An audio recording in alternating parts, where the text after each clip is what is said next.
The naming of Albion. They were daughters of a king so powerful that he was never subject to anybody, so nor did they want to be subject to anybody, and nor did they want to have masters or be under any constraint. Each wanted to be an absolute mistress of her husband and everything he possessed. That's a passage from Bez Grant's Gaines, or The Great Giants, circa 1250 to 1333.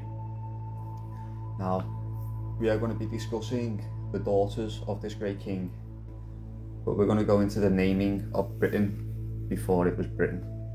In ancient times, God sent a flood to drown the sinful races, but afterwards the survivors repopulated the world and learned to sin again. Kingdoms were re-established and proud kings ruled over them. In Syria, some 3,970 years after the alleged creation, stood such a kingdom, ruled by such a king. He lived in his marble palace with his 30 daughters, the eldest of whom was Albine. Like their parents, his daughters were wondrously tall, but they held none of their father's imperial power. This was not at all to their liking. All the while they were trapped in marriage to barons. They would be no better than slaves. They resolved to murder their husbands in their beds and take over the kingdom. But the youngest among them could not suppress her guilt. She confessed to her husband and went straight to the king. A brutal punishment ensued. The sisters, all except for the youngest, were cast out to sea and left to the mercy of fate. For weeks they drifted, rudderless, collecting water from the sails to drink, eating nothing, until a storm came upon them. For 3 whole days and nights the waves crashed on their ship, but the vessel endured.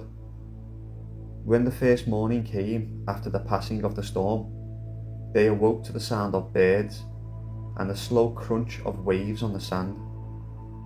They had landed, though they had no idea where. The air was much colder and wetter than it had ever felt in Syria. Albine landed on the seaweed-strewn beach. Beneath the bone-white cliffs, she seized a handful of sand and pebbles and let them fall like beads through her fingers. Together the women explored.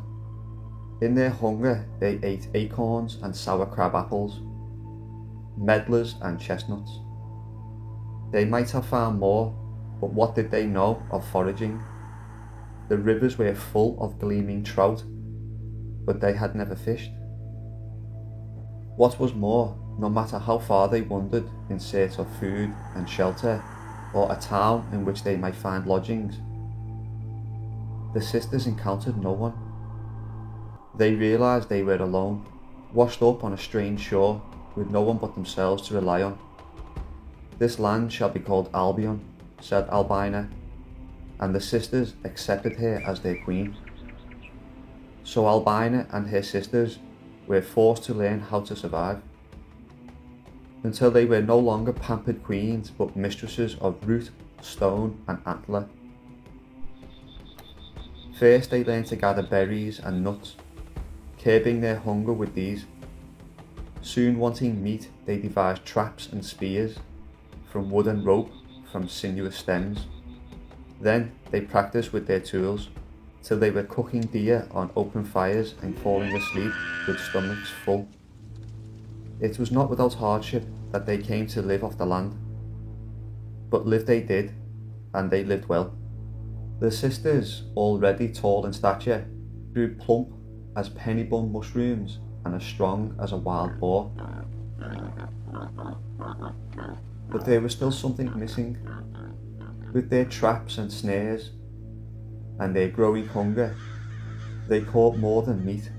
It came to pass, whether enjoying long summer evenings or sitting around fires in autumn, to huddling in caves in winter, the sisters began to long for sex, for their lust was soon detected.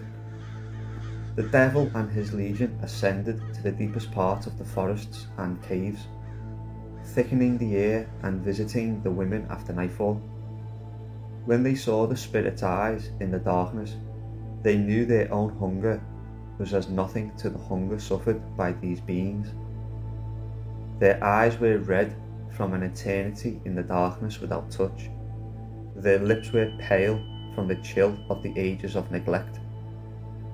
All at once the sisters ached with pity, and in the vessel of the night they enveloped the spirits with their tender touches, and the spirits sowed their seeds in them. In this consummation of dawn, the devil slid from the women's arms and back down into hell. After a few weeks, Albine and her sisters suffered violent sickness. Their bellies swelled as if they were already at full-term pregnancy, and all by the time they had gestured for 9 months, they barely escaped with their lives, as if some magic kept their outsides from splitting like overripe plums. When they finally gave birth, their screams sent eagles flapping from the mountaintops and knocked fish insensible into the depths of the northern lakes. When the pain finally passed, the mothers were intact and weathering the wails of their enormous, hideous sons and daughters. From devils and queens, the giants of Albion were born, and they suckled milk that was as fat as the land. Albine and her sisters lived from the land until they were old. With their children, they mined the earth and made golden idols to worship, bulls and swans and dragons. When they died, their white bones became part of the chalk downs, and their flesh turned to hay gold. After this, their children grew huge, strong, and ancient. The giants populated the land by means of one another. Though they fought with more passion than they bred, each giant claimed the territory and guarded it jealously from their neighbour. They worshipped the golden idols, and they feared no invasion, for who would disinherit the devil? The legend of the 30 Syrian sisters, it survives in both Latin and Anglo-Norman French versions. The latter is called Des Grands Giants, or of the Great Giants, as mentioned near the start of the video, and dates to between the mid-13th century and second quarter of the 14th. It places a great emphasis on the sisters' ingenuity. Here follows the passage. But Albine and her sisters were clever and inventive, and put their minds to thinking of something. At least with a lot of ingenuity, they made a good number of devices using branches. They made nooses to catch animals. They made traps out of wood to catch birds. They made lots of things, and set them cunningly to snare game and also take fowl. When they had got as much as they wanted, they prepared the game and made a fire by striking pebbles together, which there were plenty of." End quote. Today Albine and her clan read like heroes, but in the Middle Ages their characters may have been more ambiguous. This has to do perhaps with the Syrian origins and their similarity to the stock character of the female Saracen. In medieval literature, Saracen women, especially princesses, are often portrayed as determined agents of their destinies, which in the context of many Crusader narratives might well manifest itself in infatuation with the Christian knight, and as such a powerful desire to be with him, that she may betray, injure or even kill members of her household to satisfy it. The Syrian Albine and her sisters behave with the quintessential murderousness of literary Saracen princesses, but without the saving grace of the Christian knight. Some versions of the Des Grands Giants, apologies if I'm mispronouncing that by the way guys, includes lines noting to how in later years farmers tiling the soil found huge bones, shield-sized shoulder blades and other giant body parts. Hilltop fortresses smack of the work of giants, they say. All of this serves as evidence for the erstwhile presence of Albine's race of giants. Whoever the poet was, they were a storyteller of the highest calibre, with a vivid imagination and a sense of humour to match. We may never work out the true origins of the name Albine, or why it is believed to have been populated by giants.